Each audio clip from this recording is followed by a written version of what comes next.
Hello, everybody. Welcome back to Monday Night Muscle. I'm here with Sugar Sean Ray, Hall of Famer. Yes, sir. And we have a very special guest via satellite, all the way from London, England. Across the pond. Way across. I think they're a little ahead of us. What is it, like eight hours, 9 hours, Tuesday? What is it, Wednesday there? It's late. I think it's August there, isn't it? Put it this way, it's late, whatever it is. Well, listen, we're over here on the Pacific Coast. Well, Sean, it's good to be back in the studio again, my brother, of course. Right. And what better way to start it off than with an Olympia champ himself, former 212 Olympia champion. And Arnold Classic champion, 212.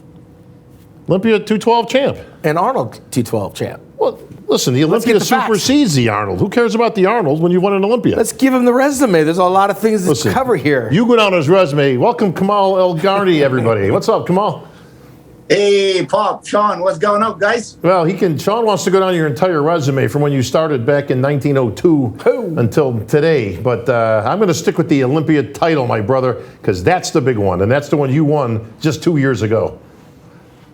Yeah, it is. I mean, maybe Sean is right, because it was my first pro show is the Arnold Classic. As a first pro show, to win the first pro show, that's a big thing. I don't think anyone has did that. So for me, it's a great. Yes, the greatest again to win the Olympia. Of course. Yeah, I mean, it's a great thing. So well, the biggest story, though, to me, it goes actually well before that, Sean, when Kamal, who was probably the most celebrated amateur athlete in the world, next to Jose Raymond back in the day, could not get his pro card because of the old format. This is before, of course, we split with the other IFBB, the elite division and all that. But Kamal, for those that don't know your background and your story, why don't you fill them in as to what it actually took to get you over here in the pro league with the best in the world?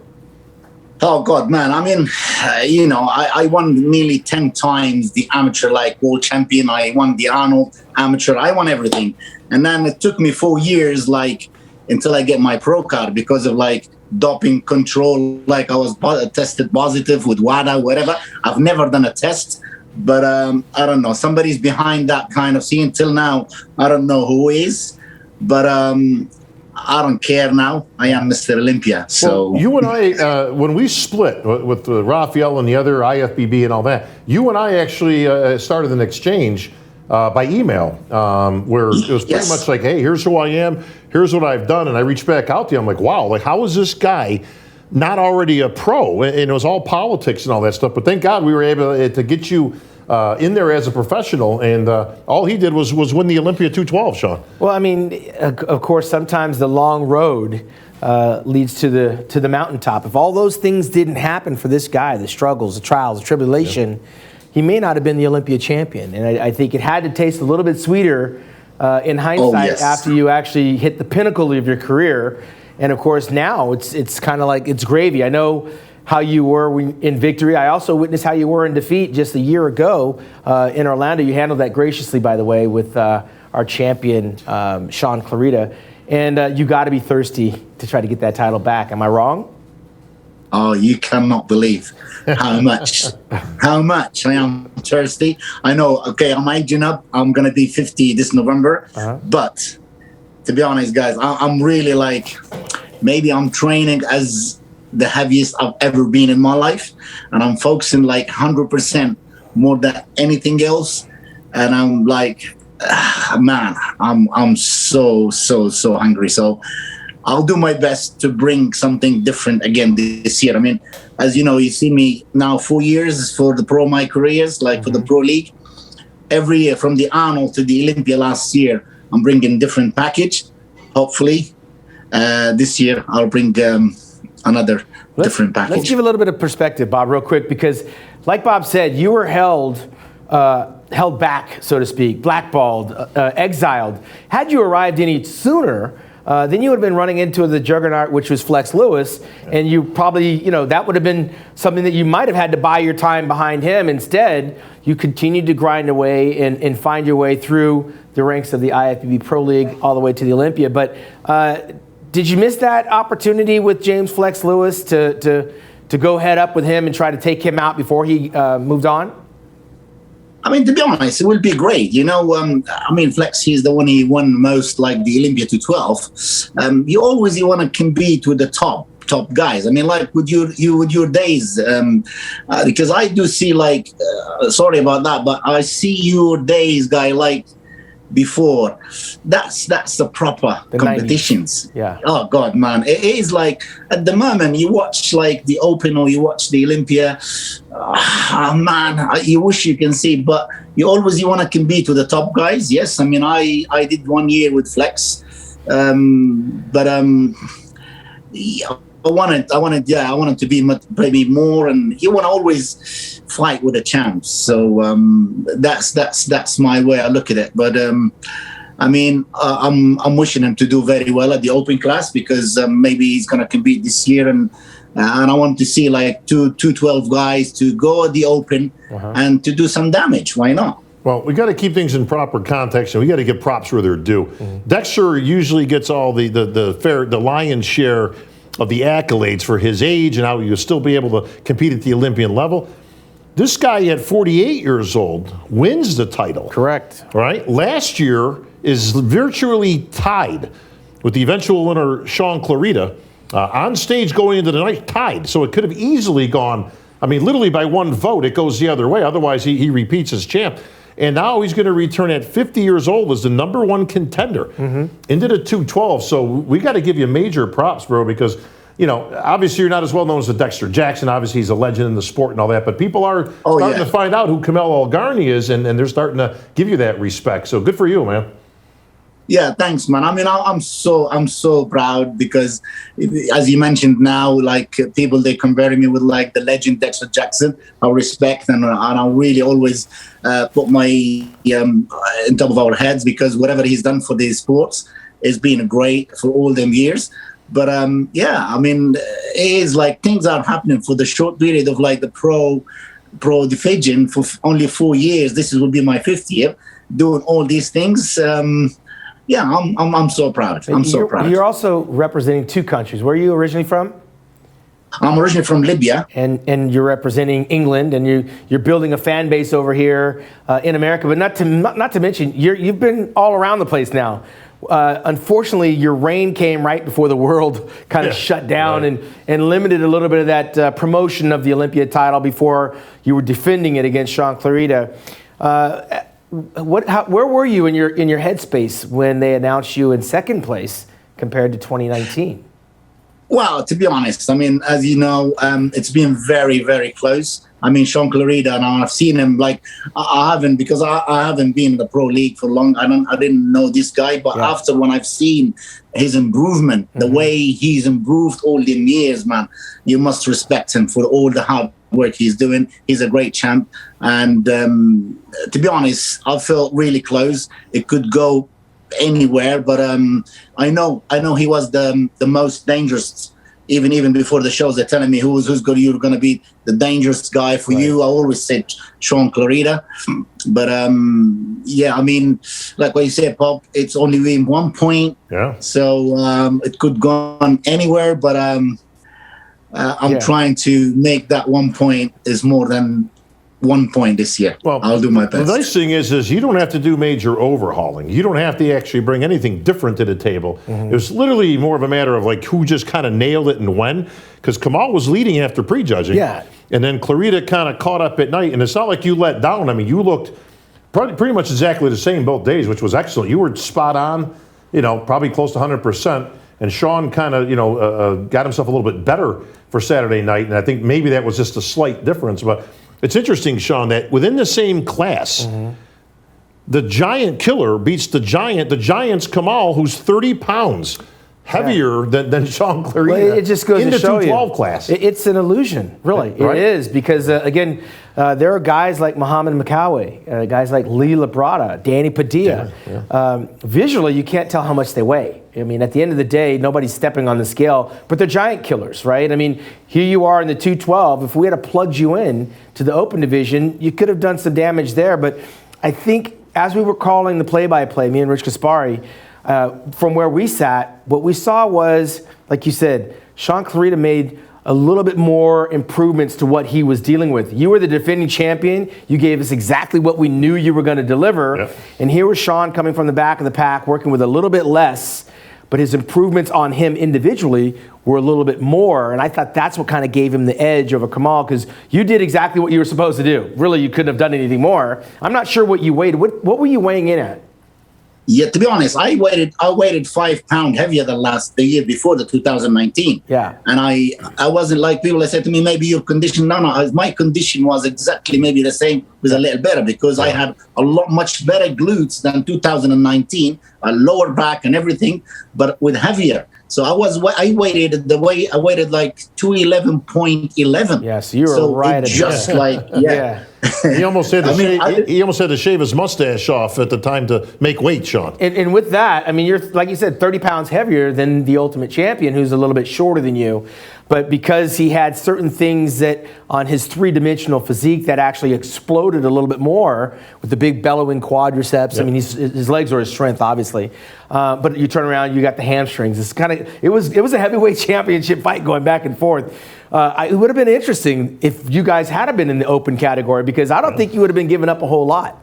No, not really. I mean, come on, where were you after prejudging? Like, you had to think that maybe you had the upper hand when prejudging ended. Your thoughts? Well, to be honest, after the prejudging, like what I've heard, like everybody's telling me you're already ahead. Yeah. I felt really comfortable. But even like in the final, I don't know. I didn't do that much. Maybe that because the change, what happened, backstage when we came, we're supposed to get on the stage at 7 p.m. Right. But we got up back at the 12 p.m. So them few hours, maybe it didn't suit me or something. I don't know. Maybe it didn't make that much, but I don't know. I mean, like what you said, it could be. I gotta be honest. I don't think so, bro. I mean, listen, I thought you were spectacular. I thought you were on the money. I thought Sean was on the money. It was literally like, I wouldn't second guess yourself in terms of, well, maybe I could have done this. I don't think there's anything you could have done. I think it was literally just a matter of who the judges liked. You guys have two different looks. Yeah. Completely different. You were much bigger and fuller, a little bit more muscle per the frame.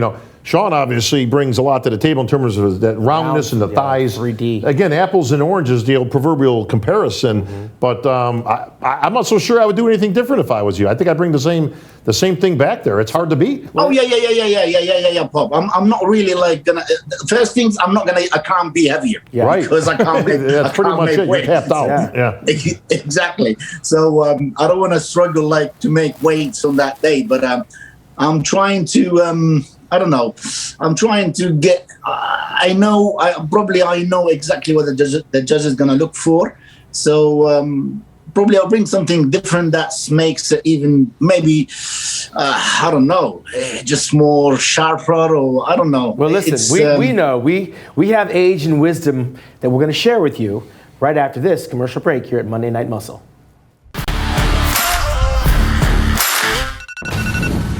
You diet down, train hard, and supplement smart for months. When the time comes to step on stage, don't leave your tan to chance. Go with the pros. Pro Tan. #1 worldwide since 1987 and the official sponsor of the Olympia for the last 15 years. Don't step on stage without it.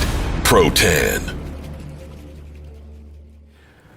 All right, thank you for joining us again here at Monday Night Muscle. We were talking with the 212 champion from the Olympia back in 2019 and the runner-up last year, Bob, Kamal Elgargni, where he's at the midnight hour over in London, trying to figure out what he has to do. In our infinite wisdom, we're going to give you some free advice.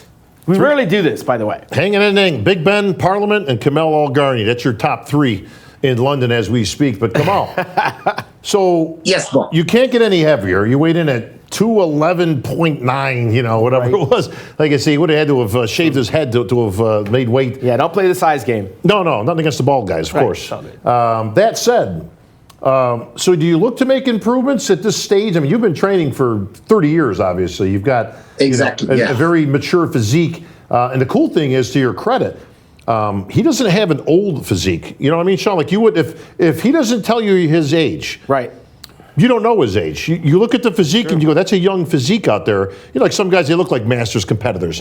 Kamal doesn't have any of that stuff. No, I think it's largely a part that he never took his foot off the gas while the IFBB was jerking him around, trying to get into the IFBB Pro League. This guy was doing the business, but we want to give him some advice. Because you've done everything you have to do, right? So rather than go back and try to reinvent the wheel, my 2 cents. I would love your advice. Come on. My 2 cents is do what you've always done because you've been winning. I mean, if you go trying to scratch your head and go, the prejudging started late or the finals went look, Sean Clarita is no joke. Yeah. He's the real freaking deal, and he's going to be there again, probably even hungrier because he's got 30 pounds, I think 40 pounds he could play with, He was right? 177. What we have to hope for is that he just tries to become too big for his own height, right? Then he's too chunky and blocky and et cetera, maybe even too smooth. You just continue to sharpen up and refine, which is actually a good place to be. It reduces the injury factor because you're not going to be trying to do some outlandish lifts that you don't necessarily need to do. No one said your back was too shallow. No one said you need bigger biceps or quadriceps. Keep doing what you do and let the chips fall where they may. This guy, Sean, might make the mistake. People coming off. The defending champion better come in right, or the commentators and the judges are going to be more critical of the champion, right? So Sean has more pressure than you do. Yeah. Oh, yeah. Thank you so much. Yeah, to be honest, probably that's what I had last year. It is more pressure to defend my title. But this year, I'm going with more relaxed, just focus doing what I'm doing. But I'd love to bring something that the judges will say, yes, there is better improvement. That's what I want. As you know, because the Olympia judges is completely different. They want to see improvement every year. So that's what I'm trying to bring. See, I say advantage Elgargni, and I'll tell you why. He has to make a weight. Yes. All right. So you got to suck it down. You got to make weight, right? So you are forced to be under 212. Clarita is endless. I mean, he'll never outgrow the class, but he's always looking to get bigger. Now, you and I have both seen enough people that have destroyed their physiques, relatively speaking. Mohammed bin Aziza. Trying to get bigger, okay? Yeah. So he's got a window that if he comes in at 180, let's say 181, that might not be the same package that we just saw. But Kamal is kind of forced to make the class, so he's automatically going to be in shape, in condition. You're not going to be any worse, we'll use that word loosely, than you were last year, where you were 1 point difference off the victory. So now, it's not. That said, it's not a two-man race. Like we've obviously compared you guys because you've beaten each other now for the title. But you got Derek Lunsford. He's got something to say. You got a guy named George Peterson who's made his appearance into the class, who looks pretty damn good, especially from behind. But how do you size up the rest of the competition, Kamal? Wow. I mean, to be honest, like you mentioned these names, Derek Lunsford is always dangerous. He's no As joke. we know, he's got a really nice, great physique. But he's young. Is he gonna bring it in like every year? The same was with Rami. We're talking about Rami every year is not. But when he nailed it, so he won. Right. So he could win really easy. George Peterson, yes. I mean, George Peterson, to be honest, I think he's got a problem as well because he's a bit taller than us. Last year he weighted very, very heavy. So if he wanted to put some muscle, like we know his legs is a little bit like whatever, if he wants to put more muscle, maybe he's not going to make weight. Right. So he has to be careful like me. So Kamal, were you like, what if you didn't make the weight, man? I mean, it's the Olympia. You train all year, you have the title at home on the mantle, you show up in Orlando, and you're 5 pounds over. What happens if you don't make the weight? No, I mean, listen, you have to be professional. Yeah. If you don't make weight and if you make, I have to play that early. I have to play that game early. So I don't want to be into that position because if you go there and you are overweight, it's your I fault. don't think you should call a professional. But to be honest, I always wanted to do one show open for me, just an open. Just want to do one open show just for me. It's not really whatever. But I don't know if. Wait. What's stopping you? It's just another show. Right. If you could beat all these other guys in 212, you've seen the open contests. I mean, Flex Lewis actually wouldn't do an open competition. Let's ask the obvious. So hypothetically, if you were to go into an open show this year, and let's just say you won it, that would actually qualify you for the Mr. Olympia. Now you got a choice. Which one would you take? Would you go for the 212 title again, or would you actually throw your foot into the open category? Wow. Well, I would love to be at the open categories as of the what they call it, as of the the population or whatever, always the open class is like getting more Right. liked more, you know. Yeah. But yeah, I mean, if I do it, I do it for me. It's really like, because in my career I've done everything, every single show as an amateur, as a pro, at the 212. But the only thing that I haven't did, which is the open like show just for me. Well, to hey, be you got to give it. You got to give us an answer, though. Kamal, you want to do it just for you? I get that. Yeah, I want to at least put my foot. But if you were to win it, what would you do? Well, oh my God! It's not the Olympia, though. What do you do? If he wins the pro show, he it's hasn't not the thought that Olympia. far. That wait a minute. What if I actually won the show? Yeah, but he could win an open show, but that's not the best in the world. It's not the Olympia. It's just a show. But it qualifies him for the Mr. Olympia. Yeah, I think the. So what do you go in? If you won the the Tampa Pro, right? And now you're qualified for the Mr. or the 212. Which do you pick? I don't know, to be honest. I probably I will I'll stick to the 212 because I know Smart it's the Olympia. Yeah, it's the open. Is going to be like, is a big gap for me, and it's not. But Kamal, listen, what would you have to lose in jumping in that open pro on your way to the Olympia? You have nothing to lose. There's no expectation. Right. It's a nice warm up. You're on your way down anyway, so you're not going to be at your peak. But you know what? You're 220 pounds. Let's see what we look like. It might be 5 weeks out from the Olympia. It's doable. Yeah. Okay. There's no pressure. Will the pro league, they will let me? Yeah. You're Absolutely. a pro bodybuilder. As I can tell you this, as the athlete's representative, you absolutely can go in an open show at any time. Now, the only thing you can't do is you can't go in both at the same show. And you can't go straight in the in open and the 212. Yeah. But if you wanted to go in, let's say a pro show in Tampa, London, Chicago, that like Two Bros Pro produced. Oh, that one. Hint, hint. You could do that, and if you were to win it, you would qualify for the Mr. Olympia. Yeah. But I mean, again, that would just listen. That would just be another title that you have, of course, along the way to coming back to try to win the 212. But certainly, you can go in the open category. You're a pro bodybuilder. Oh, that's great. So I'd love to do it. We'll see. We've got time. This is where it gets interesting because me and Sean always go back and forth on this one. What's worth more? Okay, you qualify for both. Let's just say hypothetically, right? If you choose the open, the money let's just say you made 9th or 8th, right? Is actually more money, I think, than if you were to win the 212.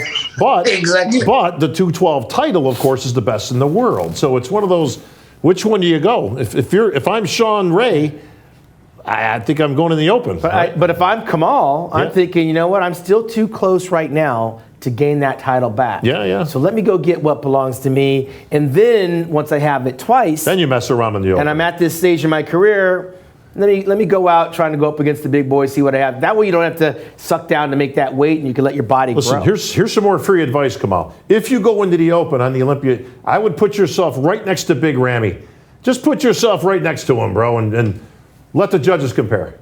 Yeah, well, I know. Well, I mean, you know, guys, it's the physiques they are different. I mean, always to me, the Olympia, I look at bodybuilding, I look at like the shapes, the lines and the deep and the muscle tissues and everything. I know the big show, the big guys, they are big, huge. But for me, I look at like Sean Ray, I look Lila Brada, I look to Macawi, I look to Benaziz, I look to these guys, which is that's me. Yeah. But I know bodybuilding, which is the open class, it's the one. It's the main and everything, but I mean, I would love to try. Listen, you got to look at the pro calendar because there are some shows prior to the Olympia. Yeah. Of course, you have to come stateside, so you got to factor in the travel. Not necessarily. Things are opening up. Got shows in London. And I believe in October there's a show over there, right? Is it October? We got a few. Yeah, go at twobrospro.com, bro. You can all the shows. Yeah. Yeah, there is plenty shows here in England. To be honest, there is a London. There is few ones. So I will look into this. I think it'd be kind of cool because you wouldn't have really the pressure of. No, absolutely. It's a no-lose situation, right? There's no pressure for you to win. If you don't win, you don't win. You don't really lose anything. You still aren't. It's still not the Olympia that you're training for the 212. So it's a nice warm-up and maybe a nice measure of something for you to just, say that you did before it's too late. Yeah. Yep, that's a good advice. Yes, guys. Always the right advice is here. You know that, bro. But so I got to ask, at 50 years old, I don't know how much gas you got left in the tank in terms of what you want to compete, if it's just something you want to do forever, or, you got a window there that you say, I think I'm good for another year. Hypothetically, once again, if you were to win the 212, is that a good time to hang them up? You go out on top, or is it something you want to come back and defend again at 51? Well, to be honest, I think if I win this title again this year, probably will be like that's it. That's for me, because to be honest, I have got a lot of business, like my company, and I've got a lot of things I need to look after. First, like my family. And the thing is, because I am, after the Olympia, I am moving to the state, to Florida. Oh, okay. Great. Yeah. Doesn't everybody move to Florida at the end of their career? Yeah, pretty much. Well, it's like Italians out of New York. That's really, they call it God's waiting room. Yeah, there you go. It is for me, like because I applied, so I've got approval. I've got approval from the immigration. Everything is cool. I was gonna move now, but I couldn't get any appointment because of the embassy. The U.S. embassy is closed here in London, so my appointment would be to get stamped my visa at the working visa. It's February next year, so as soon as I get that, I'll be moving. And then I've got a lot of things in my my head, business-wise. Are you opening a gym or something? I don't know why I thought you were opening a gym. Yeah. To be honest, this is what I've been doing, because I have a gym here in England. Yep. Got 2 gyms back home in Libya, and this is what I'll be doing, because it is at least maybe somewhere I train as well, because I know what I wanted.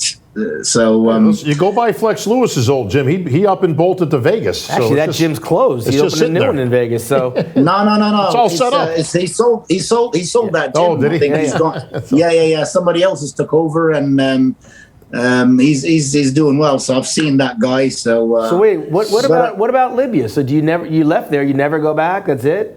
No, I do go back there, because I've got my brother. He runs.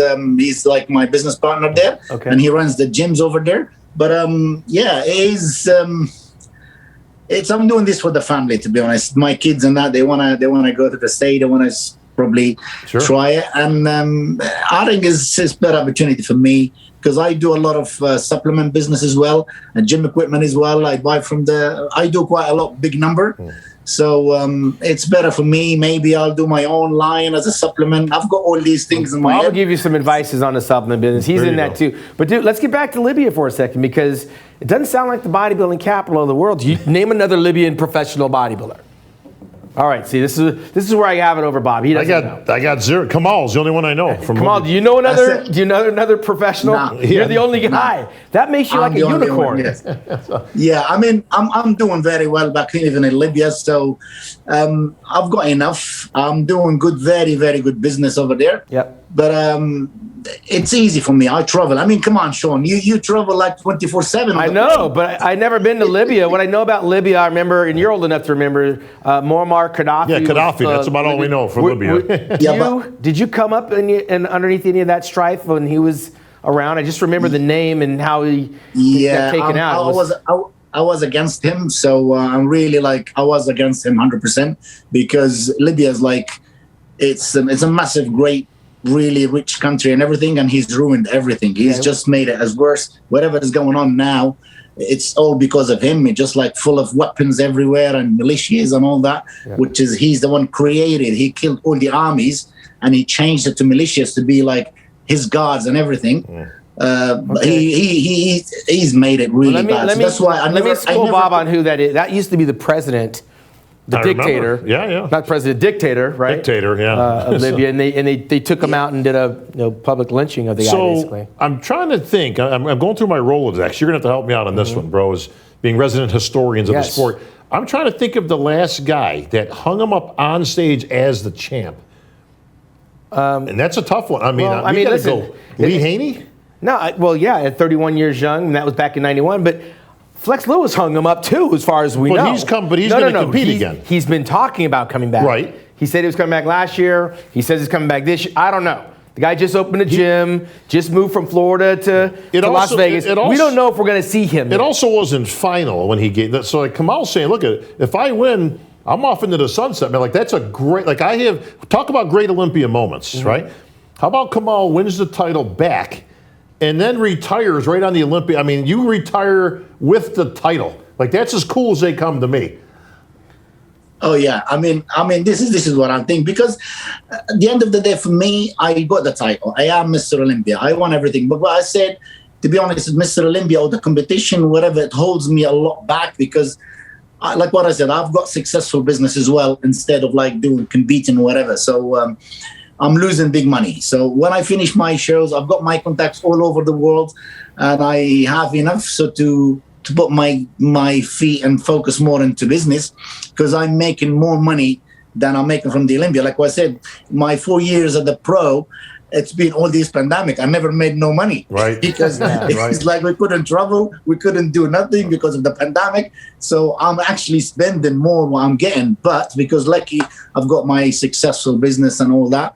So But that's I why want to focus more on. I have a tendency to use the word domesticated. Like guys go off to war, right? They come back from war and have a family and live the life. And then can you imagine when they get called back to duty? I mean, all life takes over. They don't want to go back to the war field and fight and do all those things. In bodybuilding, once you step away, it's really hard to come back. You're starting to think about your business. That's what happened to Rocky when Apollo came back. Yeah. They get the eye of the tiger. He got domesticated. Yeah, right? and here you still I know there's a lot of hunger there, because that title, it looks like this is the year. Like if it doesn't happen for you this year, you might as well go and do your businesses, because you're already thinking about your business. But you got one shot, and it's going to take place October 7th to the 10th in Orlando. So this is one you don't want to screw around with, Kamal. The businesses can wait. You're only going to be 51 year in your life. This is the one year you got to bring it. Oh yeah, definitely. I mean, this year, nothing for me. Like even like with my wife, I've told her like this 5 months, just forget about me. She support, but she actually supported me, and I'm really training really, really hard. I've got really good training partners. They're helping me. So to be honest, I don't work. For me, my work is just go to the gym, train, and come back. Yeah. I've got staff. They work for me, so I'm cool. So hopefully, and I feel, I think we can do it this year again. Well, Kamal, best of luck getting that title and going out in style on the Olympia stage. No better stage to go out on the Joe Weider Grand stage this year in Orlando. So we appreciate you joining us. Kamal, why don't you give a final message to Sean Clarita, because he's watching right now. Hey, Sean.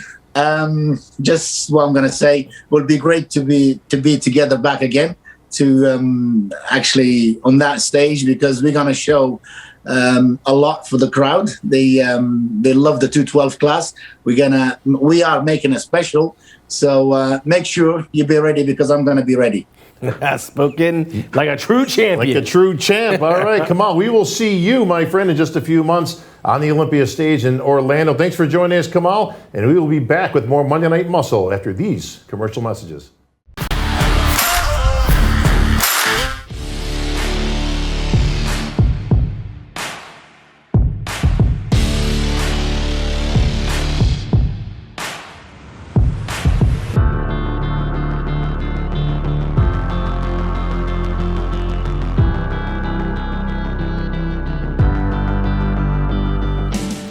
All right, Bob, that was our 2019 Olympia champion. He sounds like he's a man on a mission, something to accomplish. I tell you, you can't say enough about Kamal. When you're talking about a guy who's going to be 50, again, we always talk about Dexter and some of the old guard. Vince Taylor. Yeah, Vince Taylor, right? Mm-hmm. This guy just won the title 2 years ago and almost won it last year, and he's the number one contender this year. I mean, one little slip up from Clarita, this guy's back in the champion seat. Yeah, and again, it bodes a little bit more well for Kamal, because Sean Clarita is still going to be growing. He's young. Yeah. I want to put him somewhere in his early 30s, maybe. Probably fair, yeah. 30-ish, 35, between 30 and 37.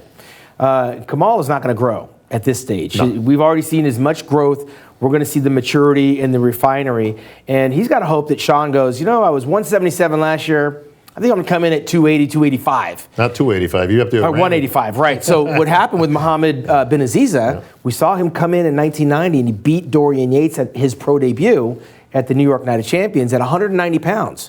But by the time I got there with him over in Helsinki, Finland in 92, he was like 220 pounds. And Mohammed bin Aziza was not a better bodybuilder because he was bigger. He looked chunkier, thicker, but of course his skin was thicker. Yeah. What he brought in 1990 at the New York Night of Champions was this detail and this small little package. Sean Clarita continues to put on more size. He's going to fill in the detail that we saw at last year's Mr. Olympia Championships. That's where Kamal will expose him. Well, one, I think Sean Clarita is smarter than that, number one. Two, he doesn't have that kind of physique. Like he would be hard pressed. If he came in at 180, I'd be shocked. Yeah. You know what I mean? Like if he could put on a few pounds, great. But I don't think he has any aspirations of being, because he's so small. But most of the guys come in bigger. Like, oh, I got to get a little bit bigger. I know, but he just doesn't have that kind of, like Ben Azizi, even though he was a short guy, had a bigger frame, like Padilla. Like Padilla could come in heavier if he wanted to. Those type of guys, or even like a Lee Priest type of a thing, where he could have put on more weight if he wanted to. Clarita's a very small guy, but he's just so well put together. But he's strong as an ox. He's like a power lifter. How about the videos he puts out? No, he is strong as an ox, and if he throws in the calories and tries to grow, right. That could hurt him. But he might be smart enough to know that Kamal is right there in the wings, and of course Derek Lunsford is young enough that not only that, I think he had a couple pounds to grow into that as well. If Lunsford nails it, he could beat both these guys. Yeah. Like he has the best of both of those guys because he can get, if he can just nail the conditioning. He's got new coaching this year. He's got a little new direction, and he's fired up. I mean, if you've seen some videos of him lately, he's also in Florida, I believe. Yeah, everybody's in Florida now, right? In Vegas, it's like Florida and Vegas, California and New York are not even talked about. The two meccas of bodybuilding in these days. Yeah. Yeah, Derek Lunsford again. George Peterson might be a year or two away still, but he's got some. There's some the classic guys that are kind of making their way into the 212. Yeah. They're going to make it real interesting. So it's not a two-man race. No, well, making it interesting is we're losing the familiarity with the names. The new guys are coming in to flood this division. We don't know their names yet because they don't have the resume. True.